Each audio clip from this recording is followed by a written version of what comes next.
चलिए स्टार्ट करते हैं अपना chapter number 10 that is mensuration. आज हम मेंसुरेशन में पेरीमीटर और एरिया पढ़ेंगे। पेरीमीटर में हम पेरीमीटर ऑफ रेक्टेंगल पढ़ेंगे, perimeter of square and perimeter of triangle पढ़ेंगे। एरिया में हम area of rectangle and area of square पढ़ेंगे। तो चलिए स्टार्ट करते हैं अपना इंट्रो। आज मेंसुरेशन में हम पेरीमीटर एंड एरिया पढ़ेंगे। कब हम पेरीमीटर मेजर करते हैं और कब हम एरिया मेजर करते हैं, तो कैसे पता चलेगा। देखिए, कोई भी प्लेन फिगर ले लीजिए। मान लीजिए हमारी ये एक प्लेन फिगर है, राइट। अब हम कब तो पेरीमीटर नापेंगे और कब एरिया नापेंगे, उसके लिए क्या करेंगे। देखिए, जब भी हमें ये बाउंड्री होती है और ये एक अंदर का रीजन होता है। किसी भी फिगर में दो चीज़ें होती हैं नापने के लिए। पहली ये अंदर का रीजन, और दूसरा होता है जो ग्रे कलर की हमारी बाउंड्री है, ये वाली आउटसाइड बाउंड्री, राइट।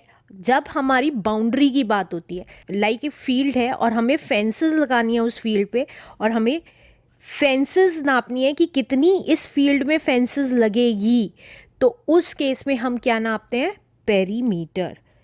तो बाउंड्री की बात होती है तो हम क्या करते हैं, पेरीमीटर का फॉर्मूला लगाते हैं, राइट। लेकिन अगर मैं कहूँ कि मेरे पास एक लैंड है और मुझे अंदर ग्रास ग्रो करनी है, तो कितनी ग्रास ग्रो करनी पड़ेगी, ये कैसे पता चलेगा। उसके लिए हम क्या करते हैं, एरिया का फॉर्मूला यूज़ करते हैं। अब किसका एरिया यूज़ करते हैं और किसका पेरीमीटर यूज़ करते हैं, वो शेप पे डिपेंड होता है, और अलग अलग शेप्स का अलग अलग फॉर्मूला होता है, राइट। उसको आप समझेंगे तो आपको समझ में आ जाएगा, राइट, कि कैसे हम एरिया और पेरीमीटर निकालते हैं। अब पेरीमीटर की जब भी बात होती है तो किसी भी फिगर का पेरीमीटर निकाल सकते हैं। लाइक मान लीजिए ये एक स्टार है और हमें इसका पेरीमीटर निकालना है। तो पेरीमीटर क्या होता है, जो ये साइड्स दी हुई होती हैं अलग अलग, जब हम किसी भी शेप की सारी साइड्स ऐड कर देते हैं तो हमारा क्या निकल जाता है, पेरीमीटर निकल जाता है। और एरिया निकालने का अलग तरीका होता है जो हम इस चैप्टर में सीखेंगे, राइट। तो फर्स्ट टॉपिक इज पेरीमीटर। अभी हमने सीखा पेरीमीटर कब यूज़ करते हैं, जब हम बाउंड्री की बात करते हैं, बाउंड्री, राइट। तो मान लीजिए ये एक फिगर दे रखी है और हमें इसका पेरीमीटर निकालना है, इसकी बाउंड्री की लेंथ निकालनी है। तो कैसे निकालेंगे, अगर मान लीजिए ये ए है,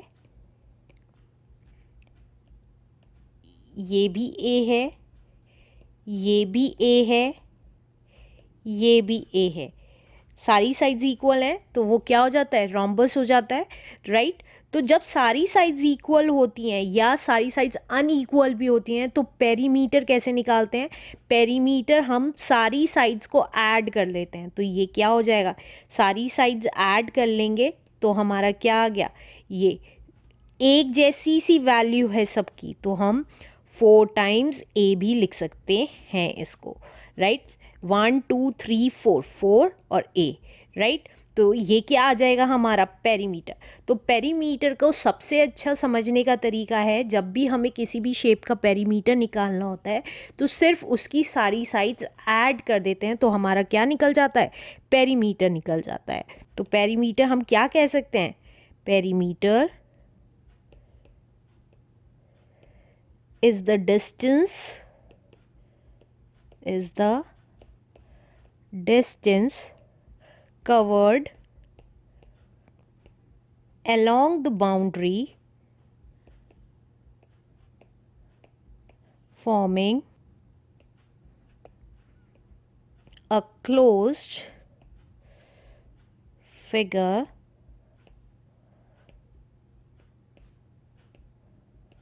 when you go round the figure once,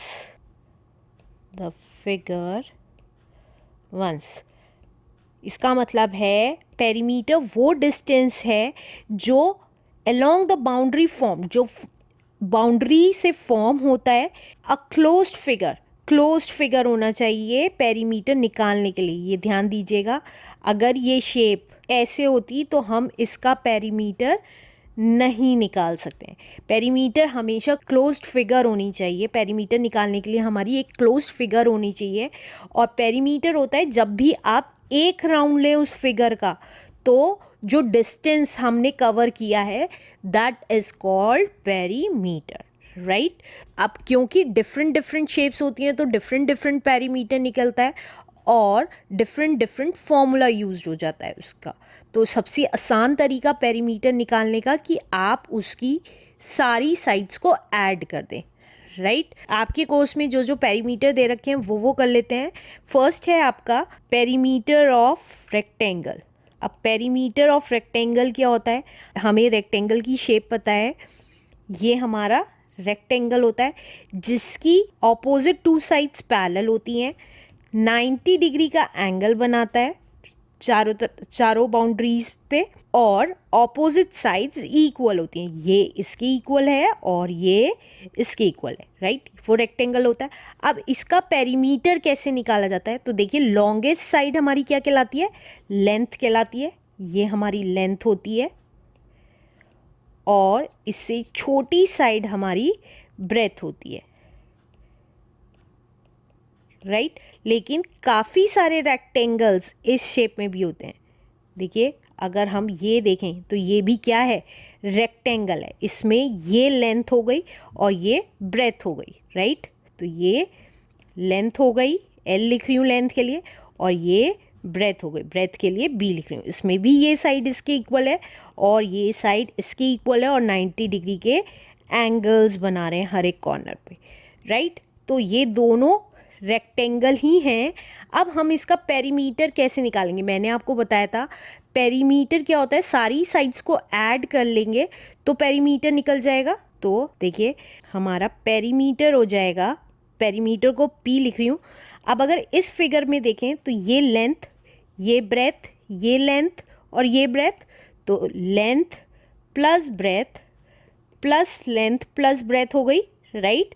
अब यहाँ पे 2 बार लेंथ आई हुई है, 2 बार ब्रेथ आई हुई है, तो दोनों को ऐड करके 2 बार लेंथ और 2 बार ब्रेथ ये लिख सकती हूँ। अब आप देखेंगे दोनों में 2 कॉमन है। अब 2 अगर बाहर निकालेंगे तो क्या बच जाएगा अंदर, इसमें से भी 2 बाहर निकाल दिया और इसमें से भी 2 बाहर निकाल दिया, तो सिर्फ लेंथ बच जाएगी और ब्रेथ बच जाएगी। तो हमने यहाँ लिख दिया लेंथ प्लस ब्रेथ ब्रैकेट में, जब हमने 2 कॉमन निकाल लिया, राइट। तो ये देखिए ये जो निकल के आया है ये वाला पार्ट, ये क्या हो गया, हमारा फॉर्मूला हो गया पेरीमीटर का, राइट। तो इस तरीके से फॉर्मूला बनता है।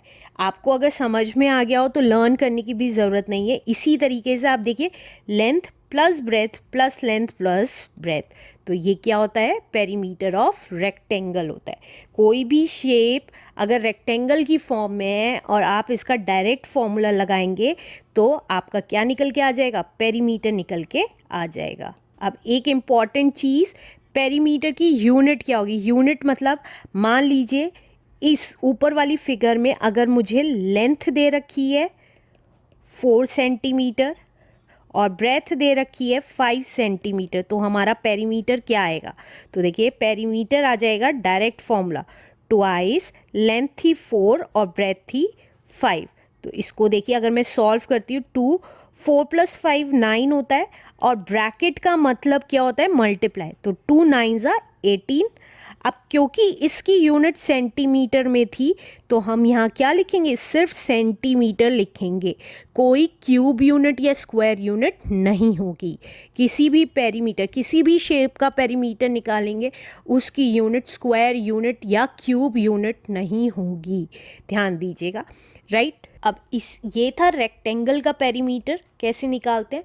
अब इसी तरीके से अब हम स्क्वायर और ट्रायंगल का पेरीमीटर, इक्विलेटरल ट्रायंगल हो या कोई सा भी ट्रायंगल हो उसका पेरीमीटर देखेंगे, पेरीमीटर ऑफ स्क्वायर। अब हमें स्क्वायर की शेप पता है कि कौन सी होती है, तो देखिए ये हमारा स्क्वायर है जिसकी सारी साइड्स इक्वल होती हैं, राइट। तो ना तो कोई लेंथ होती है ना कोई ब्रेथ होती है, सिर्फ क्या होती है, साइड होती है, राइट।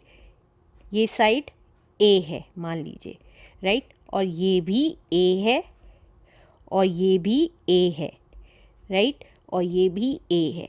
तो हमें पता है स्क्वायर की सारी साइड्स इक्वल होती हैं और 90 डिग्री का एंगल बनाता है, राइट। तो हम इसका पेरीमीटर कैसे निकालेंगे? तो पेरीमीटर का फॉर्मूला क्या बन जाएगा? यहाँ पे पेरीमीटर बन जाएगा, देखिए सारी साइड्स हैं, पेरीमीटर मैंने आपको बताया था कि सारी साइड्स को ऐड करना इज कॉल्ड दी पेरीमीटर। तो यहाँ पे ये सारी साइड्स ऐड कर लेंगे तो ए कितनी बार आएगा? तो ए कितनी बार आएगा? 1 2 3 एंड 4 टाइम्स आएगा। तो ए प्लस ए प्लस ए प्लस ए, यहाँ पे ए क्या दी हुई है? साइड दी हुई है, तो मैं यहाँ ऊपर लिख देती हूँ साइड हमारी कितनी है? ए है, राइट। तो पेरीमीटर क्या हो जाएगा? कितने टाइम्स आया है ए? 4 टाइम्स। तो 4 इंटू ए कहें या 4 इंटू साइड कहें, बात एक ही है। यहाँ पे हमने साइड की जगह ए लिख दिया या ए की जगह साइड लिख दिया। साइड चेंज भी हो सकती है, कैसे? मान लीजिए यहाँ पे हमें साइड दे रखी है 5 सेंटीमीटर, राइट। तो पेरीमीटर कैसे निकलेगा? 4 इंटू साइड का है या 4 इंटू ए, तो ए की जगह हमने क्या लिख दिया? 5। तो 4 5 20 होता है। और मैंने आपको बताया था पेरीमीटर की यूनिट सिंपल प्लेन जो यूनिट दी हुई होती है वही होती है, कोई स्क्वायर और क्यूब यूनिट नहीं होती है। तो इस तरीके से हम क्या निकाल सकते हैं? पेरीमीटर ऑफ स्क्वायर निकाल सकते हैं। अब इसी तरीके से पेरीमीटर ऑफ इक्विलेटरल ट्राइंगल हो या कोई सा भी ट्राइंगल हो, स्केलीन ट्राइंगल हो या आइसोस्केलेस ट्राइंगल हो, तो उसका पेरीमीटर कैसे निकालते हैं? पेरीमीटर ऑफ ट्राइंगल, तो देखिए ये हमें पता है ये एक ट्राइंगल है जिसकी ये वाली साइड ए है, ये वाली साइड बी है और ये वाली साइड सी है। जिसकी तीनों साइड्स अनइक्वल होती हैं वो स्केलीन ट्राइंगल कहलाता है। तो ये सारी साइड्स अलग अलग दे रखी हैं। तो पेरीमीटर का मतलब सारी साइड्स को ऐड कर देंगे तो ए प्लस बी प्लस सी कर देंगे। लेकिन अगर ये सारी साइड्स इक्वल हो जाती हैं तो वो क्या बन जाता है? Equilateral triangle. इक्विलेटरल ट्राइंगल कौन सा ट्राइंगल होता है? जब सारी साइड्स इक्वल हो जाती हैं। तो सारी साइड्स अगर ए बन जाएंगी तो इक्विलेटरल ट्राइंगल के केस में इक्विलेटरल ट्राइंगल के केस में हमारा पेरीमीटर क्या आ जाएगा? पेरीमीटर आ जाएगा जब सारी साइड्स इक्वल हो जाएंगी, ना तो कोई बी रहेगा ना सी रहेगी साइड, सारी साइड सेम होंगी। तो हमारा फॉर्मूला क्या बन जाएगा? ये 3 बार ए आया है तो 3a बन जाएगा। अब इसी तरीके से आइसोस्केलेस ट्राइंगल है, तो आइसोस्केलेस में ये वाली और ये वाली दोनों साइड्स इक्वल होती हैं और ये वाली अलग होती है। तो अगर हम आइसोस्केलेस ट्राइंगल की बात करें तो पेरीमीटर क्या आ जाएगा हमारा? तो पेरीमीटर हमारा आ जाएगा, देखिए दो साइड्स इक्वल होती हैं आइसोस्केलेस ट्राइंगल की, तो दूसरा ही ट्राइंगल बना लेते हैं। देखिए मान लीजिए ये बी है और ये भी बी है साइड, क्योंकि आइसोस्केलेस ट्राइंगल में ये दो साइड्स इक्वल होती हैं और ये ए है, ये डिफरेंट होती है। तो हमारा इसका पेरीमीटर क्या हो जाएगा? ए प्लस बी, क्योंकि बी 2 बार आ रहा है तो हम इसको 2b लिख सकते हैं, राइट। तो ये थे डिफरेंट फॉर्मूला, आप अपने आप भी फॉर्मूले बना सकते हैं। ये थे डिफरेंट फॉर्मूला पेरीमीटर बनाने के। आई होप आपको समझ में आ गया होगा। अब जैसे कि हमने पेरीमीटर सीखा है उसी तरीके से अब हम अगर इसका एरिया, अंदर का एरिया निकालेंगे तो कैसे निकालेंगे वो देखते हैं। तो नेक्स्ट टॉपिक इज एरिया। अब एरिया क्या होता है? देखिए मैंने आपको बताया था कोई भी शेप है, मान लीजिए ये शेप है, तो एरिया क्या होता है? ये अंदर का ये निकालना, स्पेस निकालना कि कितना स्पेस ऑक्यूपाई किया है इस फिगर ने, that is called area. Boundary ने के अंदर कितना स्पेस है वो क्या कहलाता है? हमारा एरिया कहलाता है। तो हम इसको क्या लिख सकते हैं? एरिया को amount of surface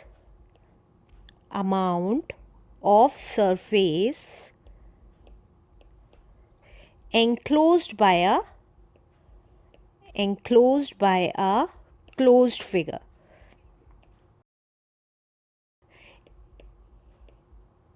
closed figure, वो सरफेस जो एक क्लोज्ड फिगर के अंदर आता है, that is called, closed figure ही होना चाहिए, दैट इज कॉल्ड एरिया। अब हमारे सिलेबस में 2 टाइप के एरिया हैं, that is first is area of rectangle. हम रेक्टेंगल बना लेते हैं तो देखिए ये हमारा रेक्टेंगल है और हमें पता है ये हमारी लेंथ है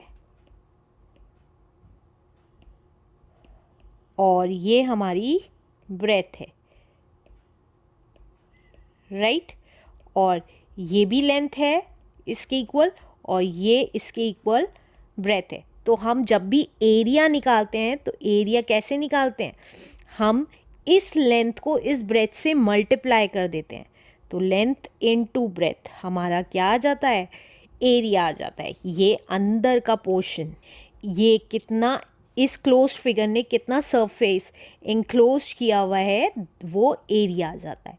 तो कैसे करेंगे, देखिए अगर मान लीजिए लेंथ हमारी दे रखी है इस फिगर की 4 सेंटीमीटर और ब्रेथ दे रखी है हमारी 3 सेंटीमीटर, तो हमारा एरिया कितना आएगा। तो देखिए लेंथ की जगह लेंथ लिखेंगे, ब्रेथ की जगह ब्रेथ लिखेंगे और आपस में मल्टीप्लाई करेंगे। अब जैसे पेरीमीटर की यूनिट सिर्फ नॉर्मल पेरीमीटर निकाल रहे होते हैं तो यहाँ पे इसकी यूनिट क्या होती, सिर्फ सेंटीमीटर होती। लेकिन एरिया के केस में ये दोनों यूनिट आपस में मल्टीप्लाई हो गई हैं, तो मल्टीप्लाई होके हमेशा स्क्वायर यूनिट बनाती है। इसको क्या कहते हैं, जब ये पावर होती है, जब ये पावर लग जाती है तो वो कहलाती है स्क्वायर यूनिट। आप इसको ऐसे भी लिख सकते हैं या 12 और क्या लिख सकते हैं, 12 स्क्वायर सेंटीमीटर भी लिख सकते हैं, राइट। तो ये था तरीका रेक्टेंगल का एरिया निकालने का। अब नेक्स्ट आता है हमारा एरिया ऑफ स्क्वायर कैसे निकालेंगे। तो देखिए हम अपना स्क्वायर बना लेते हैं, ये हमारा स्क्वायर है और हमें पता है स्क्वायर में सारी साइड्स इक्वल होती हैं, राइट। और मान लीजिए ये अगर हमारी साइड ए है तो सारी साइड्स ए हो गई, तो हम इसका एरिया कैसे निकालते हैं, इस साइड को इस साइड से मल्टीप्लाई कर लेते हैं। तो साइड मल्टीप्लाइड बाय साइड कहें या साइड, क्योंकि हमने ए मानी है तो ए इंटू ए कहें, तो ये क्या आ जाएगा, 2 बार ए का मल्टीप्लाई करना, मतलब मल्टीप्लाई में हमने पढ़ा है पावर्स ऐड हो जाती हैं।